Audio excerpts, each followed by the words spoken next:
नमस्कार, आप देख रहे हैं सत्यमेव न्यूज़। आपके साथ में हूँ विभांशु द्विवेदी। अभी मैं मौजूद हूँ सीईओ जनपद पंचायत खैरागढ़ कार्यालय के सामने। आप मेरे ठीक पीछे देख सकते हैं कि यहाँ कांग्रेस कार्यकर्ताओं ने गेट में जो मुख्य गेट है उस पर ताला लगा दिया और वो विरोध कर रहे हैं सीईओ के खिलाफ। उनका कहना है कि लगातार सीईओ उनकी बात नहीं मान रही है और वो लगातार ऐसे कुछ कार्य कर रही है जिसकी वजह से लोगों को काफ़ी परेशानी हो रही है और वो एक सवालों के घेरे में है। हमारे साथ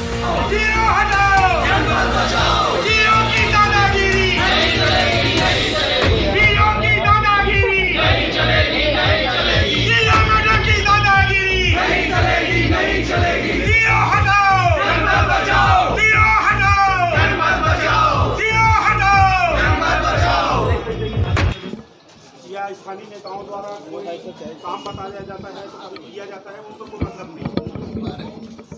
ये बात कई बार हो गई लगातार। जब हम लोगों के जनपद के अध्यक्ष, उपाध्यक्ष और जनपद सदस्यों के सम्मान नहीं है, वहाँ एक बात नहीं सुनी जाती, तो आखिर में आदमी क्या करेगा? ऐसे बैठेंगे 5 साल तक। मीटिंग था इन लोगों का, माननीय अध्यक्ष महोदय और माननीय उपाध्यक्ष महोदय जी ने इनसे मैडम से बोले थे कि हम लोग नहीं रहेंगे, कल के मीटिंग नहीं रखेंगे, आगे रख देंगे करके, लेकिन उनके बात को नहीं मानी और मीटिंग निकाल दी और मीटिंग भी करा ली, स्थगित करके पारित भी करवा लिए। बहुत ही संवेदनशील विषय भी था, उसको पारित करवा लिए। तो इस टाइप का कहाँ चलेगा मैडम? अध्यक्ष नहीं आया है, उपाध्यक्ष नहीं आया है, विपक्ष के सदस्यों को अध्यक्ष बनाकर यहाँ मीटिंग निपटा रहे हैं, तो ऐसी थोड़ी चलेगी। ये जितने जनप्रतिनिधि है जनता से आए हुए, अगर हम सत्ता पक्ष के बातों को आम जनता तक नहीं पहुंचा सके, आम जनता भी ये लगेगा कि सत्ता में रहते हुए भी ये कुछ नहीं कर सकते, तो बताइए हम अपने शासन की योजनाओं को कैसे फॉलो कराएंगे? और आप उसके माध्यम कौन रहता है? भाई अधिकारी जो रहता है माध्यम है, तो वो स्थिति क्यों आई कि हमें आपके पास ये बंद करने की नौबत क्यों आई? ठीक है, अधिकारियों को सब परिस्थितियों में काम करना पड़ता है, उसको मालूम है। उसके बारे में मैं बोलना चाहूँगी, कल की जो बैठक है सबसे पहले अध्यक्ष महोदय से पूछा गया, अध्यक्ष महोदय बोले कि नहीं हम लोग नहीं करा पाएंगे, मेरी तो तबीयत ठीक नहीं है। फिर सुशील जो है वो उपाध्यक्ष महोदय को लगाए, तो फिर उसके बाद उपाध्यक्ष महोदय बोले कि हाँ ठीक है करा देंगे ऐसे करके। तो मैं बोली मुझे यकीन नहीं हो रहा है, पहले मेरे से बात कराओ ऐसे करके। तो सुशील के माध्यम से ही फ़ोन में मेरे को बात कराए और उपाध्यक्ष महोदय बोले कि हाँ ठीक है करा दीजिए और एजेंडा खुद बताए, एजेंडा ये रखना है क्या ऐसे करके। तो बोले खुद ही बोले कि हाँ एजेंडा रखना है। और फिर शाम तक लेटर निकला। उसके बाद सदस्य उपस्थित हो गए। उपस्थिति होने के बाद धारा 44(3) के तहत पंचायती राज अधिनियम के तहत ही हमने जो है वहाँ पर दुबे महाराज जो है पढ़ के सुनाए सभी सदस्य कि इसके तहत आप एक अध्यक्ष चुन सकते हैं। अध्यक्ष का चुनाव किया गया, उसके बाद ही बैठक हुआ है। मैडम जिस दिन मीटिंग में महेश बाबू साहब बात किए तो क्या है, सामान्य तौर पर पिछले महीना मीटिंग हुआ नहीं था। मैं बोला सुशील बाबू जो लगाए 6 तारीख को हम लोग मीटिंग रख रहे हैं करके, मतलब कोई दिक्कत नहीं है ना, पिछले महीने हुआ भी नहीं है। अब उसके बाद क्या है, बाद में मेरे मैडम से भी बात हुई, तो ठीक है मैडम आपको मुद्दा क्या है? बोले मेरे माइनिंग वाला है पुराना जो है उनको रख देते हैं और उसके बाद में मेरे पास तो है नहीं है कुछ करके। वो फिर क्या हुआ, ये व्हाट्सएप जारी हो गया उसी दिन मीटिंग का शाम। हाँ, अध्यक्ष महोदय फिर मेरे को लगाया ऐसा बात है, कैसे भी आपको मालूम है? मैं बोला है मेरे को, उस दिन बोला था मेरे को, तो मैं बोला आपका अनुशंसा होगा उसमें है। तो वो बोले भैया मैं तो मैडम से बात की हूँ बोले कि मीटिंग कैंसिल करने के लिए बोल दिए हैं करके। तो मैं बोला फिर कैंसिल करवा देता हूँ, आपके अध्यक्षता के बिना कोई मतलब नहीं है ना। मैं बाबू से भी बात कर देता हूँ। उसके बाद बाबू भी बोला कि मैडम से तुरंत जाकर बात करो कि अध्यक्ष महोदय से उनसे बात हुआ है ना, और वो अनुमति दिए नहीं है, उनका तबीयत खराब है, तो एक ही मुद्दा है तो मैं क्या करूँगा उसमें, मैडम को जाकर बोल देना करके। तो वो बोले कि बाबू मैं तुरंत बोलती हूँ मैडम को करके। नहीं बोल दिए, लेकिन ठीक है फिर उसके बाद जो है स्थगित करना है बोले। अब स्थगित ऐसे होता नहीं है, स्थगित तब होता है जिस दिन बैठक होगा। बैठक मुझे भी आज ही ज्ञात हुआ कि कल साधारण सभा जो बैठक आयोजित की गई थी जनपद को लेकर कुछ डिस्प्यूट है, तो अभी बैठकर हमने कुछ चर्चा की है। उस चर्चा हम थोड़ी देर बाद बैठकर करेंगे, उसके बाद मिलजुल कर इसका हल निकालने का प्रयास करेंगे। सैनिटाइजर को लेकर मुद्दा बार आ रहा है, उस पर कहाँ तक कार्रवाई?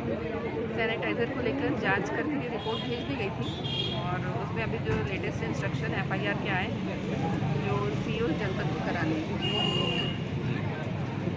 ये अभी कल का जो मीटिंग होना था सामान्य सभा का, उस पर जानकारी हम लोगों को दी गई थी, लेकिन अध्यक्ष महोदय के द्वारा इस मीटिंग को कैंसिल करने के लिए बोला गया था। मैं भी अनुमति दिया था, लेकिन अध्यक्ष महोदय का अनुशंसा न लगने के कारण से इसे कैंसिल करने के लिए बाबू को बोला था।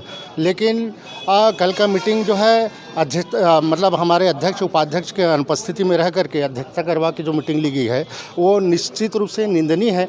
और ऐसा कोई आवश्यकता नहीं था, ऐसा कोई एजेंडा नहीं था जिसमें ये मीटिंग लेना अनिवार्य था। और हमारे पक्ष के, हमारे सत्ता पक्ष के एक भी साथी उपस्थित नहीं थे। कौन सी ऐसा नियम है जिसके तहत ये मीटिंग जो की गई है, और ऐसा शासन के द्वारा जो ऐसा कौन सा प्रस्ताव पारित करके अनिवार्य रूप से शासन को देना था जिसमें मीटिंग आहूत की गई है। निश्चित रूप से यह निंदनीय है। और जब से हम लोग सत्ता सरकार में आए हैं, जब से हम लोग जनपद पंचायत में आए हैं, अभी तक सीओ मैडम द्वारा रिस्पांस भी नहीं देती, किसी हमारे बात को नहीं सुना जाता, मनमौजी करते हैं। और इसी प्रकार हमारे पूरे जनपद के सदस्य भी उनसे नाराज़गी जाहिर है।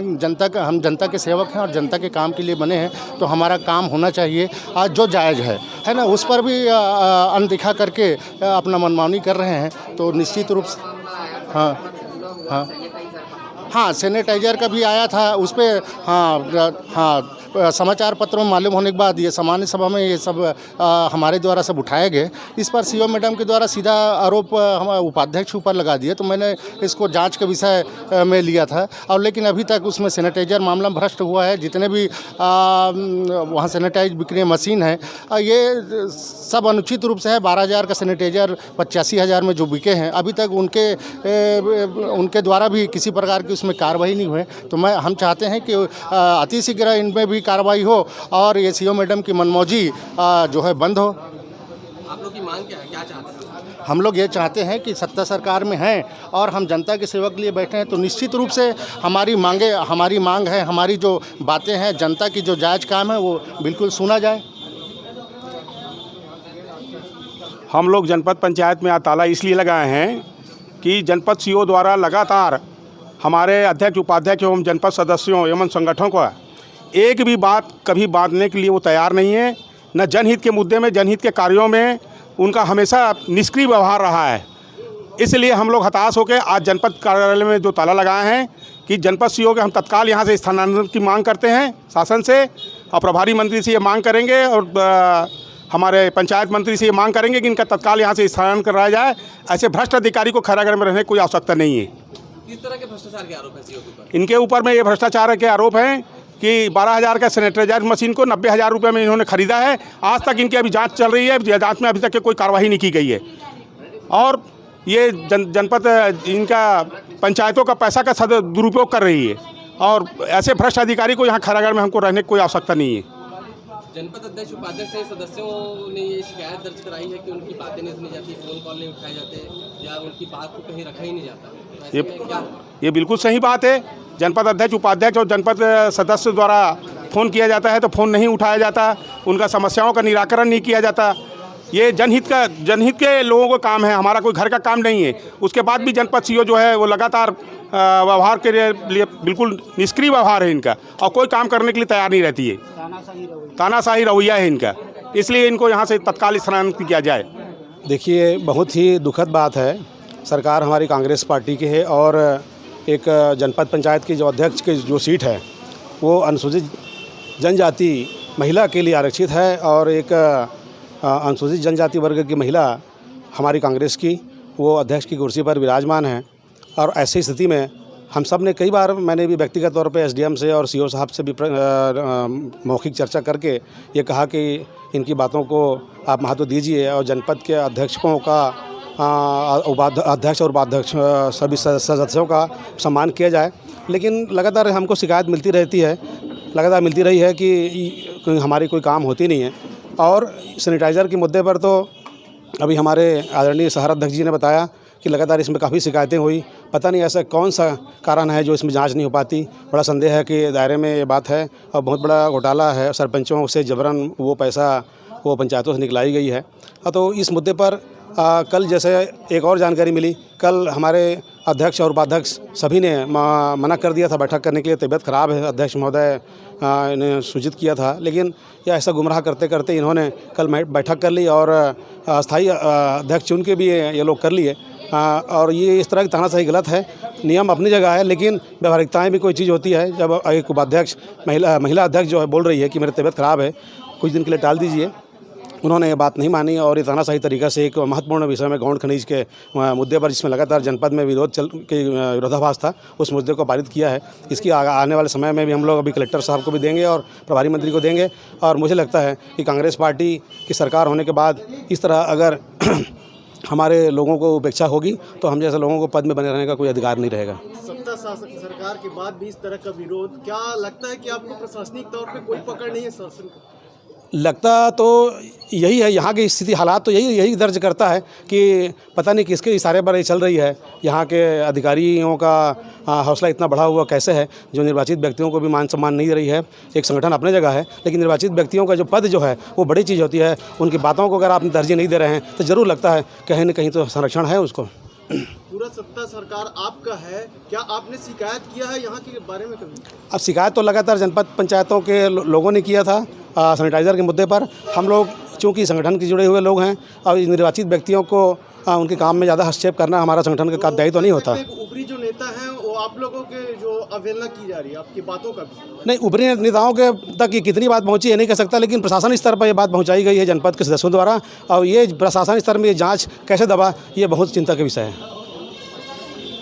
तो जैसा आपने देखा कि लगातार कांग्रेस पार्टी के यहाँ पदाधिकारी पहुँचे हैं और काफ़ी समर्थक भी पहुँचे और सीएम के सीयू के लिए खिलाफ धरना प्रदर्शन कर रहे हैं। आप देख रहे हैं कि लगातार रैलियाँ कर रहे हैं। उनका कहना है कि सीएम मनमोहन तरीके से काम कर रही है और सही तरीके से प्रशासन नहीं चला रही। लगातार जो गाँव के प्रतिनिधि हैं उनके खिलाफ लगातार शिकायत कर चुके हैं। उनके खिलाफ कई ऐसे मामले भी आ चुके हैं जिसको लेकर वो एक सवालों के घेरे पे हैं। कैमरा पर्सन यशराज के साथ मैं विभांशु द्विवेदी, सत्यमेव न्यूज़, खैरागढ़। हर खबर के साथ अपडेट रहने के लिए हमारे YouTube चैनल को सब्सक्राइब करें और बेल आइकन को दबाएं ताकि आने वाली वीडियो की नोटिफिकेशन मिले सबसे पहले।